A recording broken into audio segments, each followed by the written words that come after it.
Hi friends, నేను మీ ధనంజయ నేటి ప్రపంచం. ఫ్రెండ్స్, చాలా నానుడు ఒక సామెత ఉంటుంది, ఏంటంటే కంటే కూతుర్నే కనాలి అని. అంటే నిజంగా కంటే కూతుర్నే కనాలి అనేది సామెత కదా, అది ఇప్పుడు రియల్ లైఫ్లో మీకు చూపిస్తున్నాను ఈ సన్నివేశం.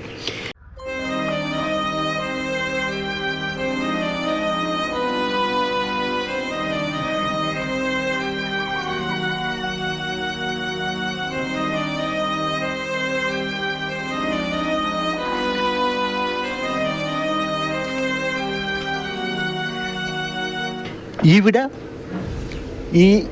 కూతురు అంటే ఈవిడకు సుమారు అంటే మ్యాక్సిమం 105 సంవత్సరాలకి పైబడి ఈవిడి వయసు. ఈవిడ తాలూకు కూతురు ఈవిడే. అంటే కంటే కూతుర్నే కనాలన్నాను కదా, వీళ్ళ సన్నివేశం చెప్తాను వినండి. ఈ తల్లి ఎంత అదృష్టవంతురాలంటే నిజంగా గ్రేట్. అంటే ఇంత మంచి కూతురు ఈవిడ దొరకడం ఈ తల్లి చేసిన పుణ్యం అనుకోవాలి. ఈవిడికి 105 సంవత్సరాలు పైబడుతుంది. ఈవిడికి సర్వ సౌకర్యాలు ఆ కూతురు చేస్తుంది. ఎంత హ్యాపీగా ఈ తల్లికి ఆ కూతురు చేస్తుందంటే, మార్నింగ్ లేసేటప్పటికి తన కాలకృత్యాలని తీర్చేసి ఫ్రెష్ చేసి టిఫిన్ పెట్టి కొద్దిగా జ్వరం వచ్చిన వెంటనే డాక్టర్ని సంప్రదిస్తుంది ఆ కూతురు. అలా అయినా ఆ కూతురు ఇంటి దగ్గర ఉండదు. ఆ కూతురు మార్నింగ్ తల్లి సేవ చేసుకొని ఆ తర్వాత చేపల వ్యాపారానికి వెళ్ళిపోతుంటుంది.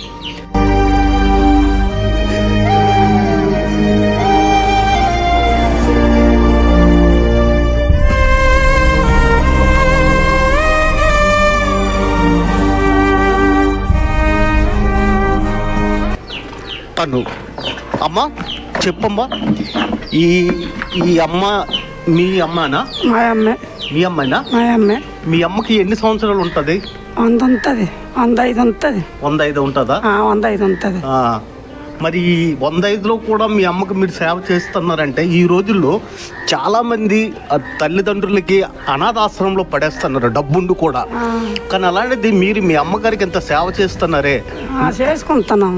సేవ చేయకపోతే తల్లికి కాసి తల్లి ఉండి మరి ఎలాగా వదిలేస్తాము. తల్లికి కష్టపడుకొని తల్లికి ఆదరించుకుంటున్నాను. తల్లికి చూశాను, చూసుకుంటున్నాను. మరి అమ్మ లేకపోతే అమ్మ ఉంటే కదా మనం ఉన్నాము. అమ్మ లేకుండా మనం ఏం కదా అని చెప్పి చూసుకుంటున్నాను. ఇప్పుడు ఈ అమ్మ ప్రస్తుతానికి నీ దగ్గరికి చేరిపోవడానికి కారణం? తల్లి కొడుకు నేడు మనవాడు చూడడం లేదు.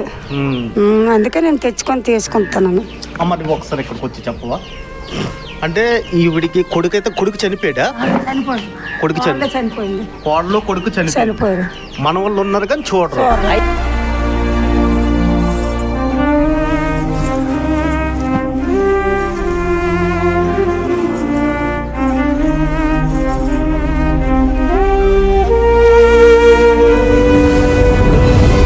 మనవలు ఎంతమంది అమ్మా? 5, 4 కొడుకులు, ఒక కూతురు.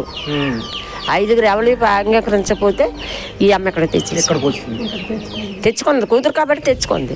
ఇప్పుడు 3 సంవత్సరాలు అని వచ్చి ఎత్తాను, పెయ్యి ఎత్తాను, పేడ ఎత్తి మరి ఒక్కలే చేయలేరు. ఆడనే ఇప్పుడు ఇది తేపోతే అన్నదాస్తులు వదిలేసిందరు. ఆ కుటుంబం వదిలేసిందరు. చచ్చిపోయింది నీ పాటికి, మర్చిపోయింది.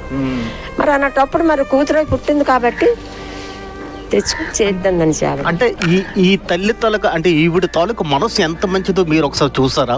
అంటే చాలా మంది ఏం చేస్తారంటే కాళ్ళు చేతులు ఉన్న తల్లిదండ్రులకి అనాథాశ్రమంలో పడేస్తున్నారు. అలాంటిది ఈవిడ కనీసం అంటే పాస కూడా బయటికి వెళ్ళలేదు, ఉమ్ము కూడా బయట వేయలేదు. అలాంటిది సర్వం ఈ తల్లే. అంటే తన కూతురు కాబట్టి ఆ మమకారం, ఆ ప్రేమ, అంటే ఒక ఆడపిల్లకి అంటే కంటే కూతుర్నే కనాలని అంటారు కదా. అంటే ఎంత మమకారం లేకపోతే ఈ వయసులో తన తల్లికి ఈవిడ కూతురు చూసుకుంటుంది. ఈవిడికి ఆరోగ్యం సరిగ్గా లేదు. ఈవిడికి సుమారు 70 సంవత్సరాలు అవుతుంటుంది. 70 సంవత్సరాలకు కూడా కష్టపడి తన కూతురికి తన తల్లికి సేవ చేస్తుందంటే నిజంగా ఈ మాతృమూర్తికి మా నేటి ప్రపంచం తరపున నమస్కారాలు తెలియజేసుకుంటున్నాం. ఫ్రెండ్స్, అంటే ఇలాంటి సన్నివేశాలు చూసి ప్రతి ఒక్కరూ మారి అంటే ఏ తల్లిదండ్రులు కూడా అనాథాశ్రమంలో వేయకండి.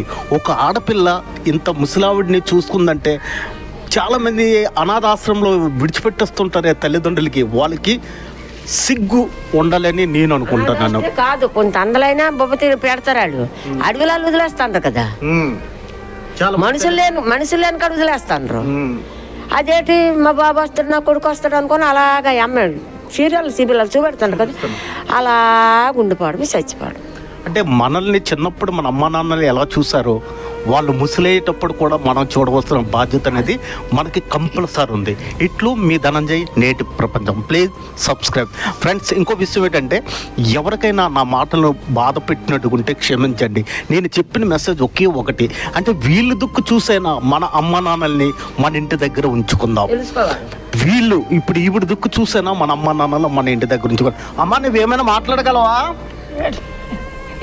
అమ్మా, ఎవరిని చూస్తున్నారు? కూతురు. నీకేం కనబడుతుందా? కూతురు చూస్తుందా? మీ మనవాళ్ళు చూడరు కదా? గట్టి చెప్పు. మీ మనవాళ్ళు చూడరు కదా? చూడలే. చూడలు. ఇట్లు మీ ధనంజయ్.